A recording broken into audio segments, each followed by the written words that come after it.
दोस्तों, मेरा नाम है मोहम्मद शफीक। आज की इस वीडियो में हम डिस्कस करने वाले हैं कि किस तरह हम अपने विंडोज 10 की स्पीड को या किसी भी माइक्रोसॉफ्ट विंडोज की स्पीड को इनहांस कर सकते हैं, यानी कि स्पीड अप कर सकते हैं या गेमिंग परफॉर्मेंस को डबल कर सकते हैं। तो बेसिकली सबसे पहले अगर हम बात करें तो हमारा सिस्टम स्लो होता क्यों है। सबसे पहले जब हम अपने सिस्टम में गेम्स इंस्टॉल करते हैं, सॉफ्टवेयर इंस्टॉल करते हैं, फिर उनको हम अनइंस्टॉल करते हैं, तो जिससे होता क्या है, हमारे जो डिस्क यूजेज है या हमारी विंडो का जो डिस्क यूजेज है जो हम इस्तेमाल करते हैं, ये ऑटोमेटिकली ज्यादा हो जाता है, या हमारी जो रैम प्रोसेसर है ये ऑटोमेटिकली ज्यादा यूज होना शुरू हो जाती है, क्योंकि इसकी जो टेम्परेरी फाइल्स हैं वो यहाँ पर हमारे सी ड्राइव में अवेलेबल रहती हैं, लेकिन हमारे सिस्टम से रिमूव हो जाती हैं।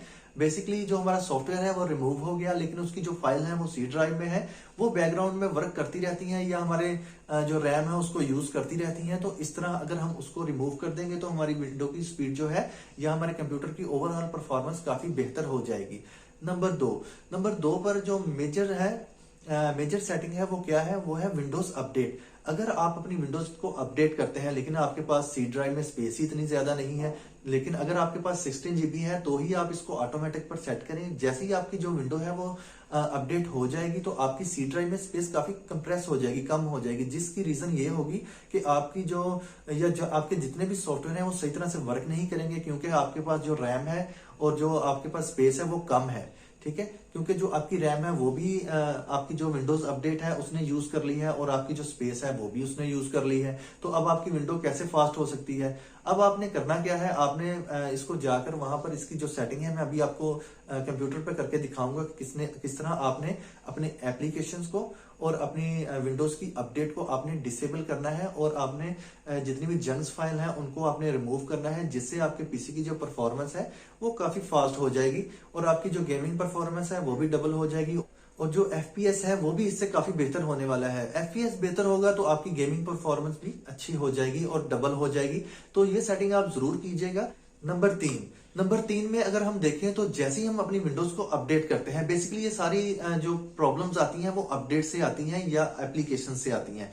तो अपडेट्स जैसे ही हम अपनी विंडो को अपडेट कर लेते हैं तो उससे होता क्या है, या अपने वर्जन को अपग्रेड कर लेते हैं। आपके पास विंडो 7 है तो आपने विंडो 8 पे शिफ्ट कर लिया, उसको विंडो 10 पे शिफ्ट कर लिया, या आपने विंडो 11 पे सेट कर लिया, या कोई भी किसी भी विंडो पे आपने उसको शिफ्ट कर लिया, यानी कि आपने अपने वर्जन को हायर पर सेट कर लिया, अपग्रेड कर लिया। ठीक है, तो उससे क्या होगा, आपकी जो रैम है जो आपके सिस्टम में इंस्टॉल है वो डिस्टर्ब हो जाएगी, जो आपकी सी ड्राइव, ई ड्राइव और एफ ड्राइव को भी यूज उसमें वर्किंग कर रही है तो वो डिस्टर्ब हो जाएगी। इसको हम कहते हैं रैम डिस्ट्रीब्यूशन। तो रैम डिस्ट्रीब्यूशन जब डिस्टर्ब हो तो इससे क्या होगा, हमारा जो डिस्क यूजेज है वो काफी इंक्रीज हो जाएगा। जैसे ही डिस्क यूजेज इंक्रीज होगा तो उसमें क्या होगा, हमारी जो रैम है वो भी यूज हो जाएगी। ठीक है, हमारे पास एप्लीकेशंस के लिए रैम नहीं रहेगी। नंबर दो, अगर हम देखें तो जैसे ही वो यूज होगी तो हमारा प्रोसेसर भी यूज होगा, तो प्रोसेसर यूज होगा तो इससे क्या होगा, हमारा सिस्टम जो है वो काफी लेजी हो जाएगा और लैगिंग करेगा, आपकी जो ओवरऑल परफॉर्मेंस है उसको वो डिस्टर्ब करेगा, आप कोई भी काम नहीं कर पाएंगे। तो इसके लिए अब आपने क्या करना है, मेन 3 काम करने हैं जो मैं आपको अभी बताने लगा हूं। नंबर 1, आपने एप्लीकेशन डाटा यानी कि जॉइंट्स फाइल, और यानी कि इसको हम कहते हैं कि जी आपने जो गार्बेज फाइल्स हैं उनको आपने रिमूव करना है। तो जैसे ही आप गार्बेज फाइल या जंक्स फाइल को रिमूव कर देंगे तो उससे आपके पीसी की स्पीड फास्ट हो जाएगी। ठीक है, यानी कि आपका FPS भी बेहतर हो जाएगा। अगर आप विंडोज की अपडेट को डिसेबल कर देंगे, वैसे तो ये रिकमेंडेड नहीं है, लेकिन अगर आपके पास स्पेस ही नहीं तो आप इसको किस तरह इनेबल करके तो आप अपनी विंडो को डिस्टर्ब कर लेंगे, तो आपकी विंडो जो है वो डिस्टर्ब हो जाएगी, सही तरह से चलेगी नहीं। तो इसलिए आप उसको डिसेबल कर दें तो आपके विंडोज की जो डिस्क यूजेज है वो कम हो जाएगी और आपके पीसी की स्पीड जो है वो काफी बेहतर हो जाएगी। डिस्क यूजेज में अगर देखें तो रैम और CPU, ठीक है, ये काफी बेहतर हो जाएगा आपका, जिससे आपके जो पीसी है वो हीट अप भी नहीं होगा और आपके पीसी की स्पीड बढ़ती रहेगी और फास्ट हो जाएगी, जिससे आपकी गेमिंग परफॉर्मेंस भी डबल हो जाएगी। नंबर 3, जो हमारी रैम है अपडेट करने के बाद जो यूज हो गई है, ठीक है, यानी कि उसकी जो डिस्ट्रीब्यूशन है CD, E ड्राइव में वो भी डिस्टर्ब हो गई है। तो वो भी उससे बेहतर हो जाएगी, जिससे क्या होगा, हमारी जो सी ड्राइव या ई ड्राइव, एफ ड्राइव में जो भी हमारा डाटा पड़ा है या जो भी एप्लीकेशन पड़े हैं, हम उनको इजीली यूज कर पाएंगे। तो ये सिंपल सा मेथड है इसको करने का। अभी मैं आपको कंप्यूटर के ऊपर करके दिखाता हूं कि किस तरह हमने ये सेटिंग करनी है। आप भी सिंपल इसी तरह कर लीजिएगा। तो इससे क्या होगा, आपके पीसी की जो परफॉर्मेंस है वो काफी बेहतर हो जाएगी एज कम्पेयर टू प्रीवियस। अगर आपने न्यू विंडो की है तो फिर ये आपको सेटिंग करने की जरूरत नहीं है। जस्ट आप इसके हफ्ते बाद या 10 दिन बाद अपनी एप्लीकेशन या अपनी जंक्स फाइल को रिमूव कर लिया करें, तो आपका पीसी सही तरह से वर्क करेगा। लेकिन जैसे ही आप अपने जो एप्लीकेशन है उनको अनइंस्टॉल करते हैं, तो आपने क्या करना है, उसकी सारी टेम्परेरी फाइल्स को भी साथ रिमूव करना है। तो जैसे मैं आपको बताऊंगा, आपने ऐसे करते जाना है, तो आपके जो पीसी की परफॉर्मेंस है वो बरकरार रहेगी, डैमेज नहीं होगी। तो चलते हैं कंप्यूटर की स्क्रीन पर और देखते हैं कि किस तरह इसको हम रिमूव कर सकते हैं। तो जैसा कि हम अपने कंप्यूटर की स्क्रीन पर आ चुके हैं और यहाँ पर हमने चंद सेटिंग करनी है। बेसिकली हमने गार्बेज फाइल्स को डिलीट करना है।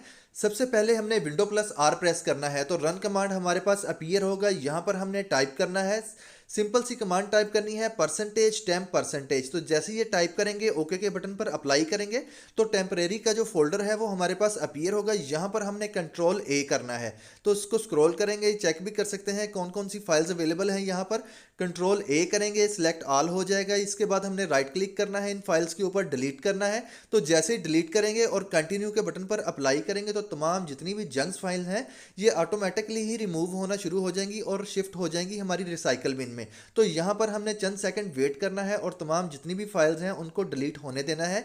तो जैसे ये डिलीट होंगी, इस बॉक्स को हमने क्लोज करना है। फिर इसके बाद हमने जो सेकंड स्टेप करना है, विंडो प्लस आर ही प्रेस करना है हमने। तो जैसे ही विंडो प्लस आर प्रेस करेंगे, तो इसका जो बॉक्स है कुछ इस तरह से अपीयर होगा। यहाँ पर हमने टाइप करना है services.msc। तो जैसे ही services.msc टाइप करने के बाद ओके करेंगे या इंटर के बटन पर प्रेस करेंगे, तो सर्विसेज का बॉक्स हमारे पास अपीयर होगा। यहाँ पर एक फाइल को सिलेक्ट करने के बाद W का बटन प्रेस करते जाना है। तो जैसे ही हम यहाँ पर विंडोज़ अपडेट फाइंड कर लेंगे, तो W का बटन प्रेस करते रहें, तो विंडोज़ अपडेट जो है वो ऑटोमेटिकली हमारे सामने आ जाएगा। यहाँ पर हम इसके ऊपर डबल क्लिक करेंगे, तो जैसे इसको फाइंड कर लेंगे, डबल क्लिक करेंगे और ये बॉक्स हमारे पास अपीयर होगा। यहाँ पर अब हमने क्या करना है, स्टार्टअप टाइप, इसको मैनुअल से हमने डिसेबल पर सिलेक्ट करना है, मोर के बटन पर अप्लाई करना है, डिसेबल करना है और सिंपल सा काम है, अप्लाई करना है, ओके करना है। हमारी जो अपडेट्स हैं, ऑटोमेटिक अपडेट्स, ये डिसेबल हो जाएंगी, या मैनुअल अपडेट्स हैं डिसेबल हो जाएंगी। इस बॉक्स को क्लोज करेंगे। इसके बाद जो लास्ट सेटिंग है वो मोस्ट इंपॉर्टेंट सेटिंग है। हमने विंडो प्लस आर प्रेस करना है, रन कमांड को ओपन करना है और यहाँ पर टाइप करना है क्लीन mgr। तो ये टाइप करने के बाद क्लीन mgr जैसे टाइप कर लेंगे, ओके करेंगे, मोर के बटन पर अप्लाई करेंगे, तमाम जितनी भी ड्राइव्स हैं इनमें से सी को सिलेक्ट करना है, ओके करना है। तो यहाँ पर जो प्रोसेस है इसको हमने फॉलो करना है। डाउनलोड फाइल को रिमूव करना चाहते हैं तो चेक कर दें, अगर नहीं करना है तो अनचेक करें। बाकी जितनी भी फाइल्स हैं, यानी कि अपडेट से रिलेटेड या टेम्परेरी फाइल, जंक्स फाइल, तमाम के ऊपर क्लिक करना है, ओके करना है, डिलीट फाइल करना है। तो जैसे ही हम ये प्रोसेस कर लेंगे, तो प्रोसेस ऑटोमेटिकली ही कंटिन्यू हो जाएगा। आपने जस्ट कंटिन्यू के बटन पर क्लिक करना है, तमाम फाइल्स जो है वो डिस्क क्लीन अप हो जाएंगी, यानी कि हमारे जो जितनी भी जंक्स फाइल्स हैं वो रिमूव हो जाएंगी हमारे पीसी से, जिससे क्या होगा, हमारी रैम प्रोसेसर सही तरह से वर्क कर पाएंगी। तो इस तमाम सेटिंग को करने के बाद आपने मेजर काम जो करना है, स्टार्ट के बटन पर अप्लाई करना है और पावर पर अप्लाई करना है, रीस्टार्ट करना है अपने पीसी को, ताकि तमाम जितनी भी इंफॉर्मेशन है वो अपडेट हो सकें।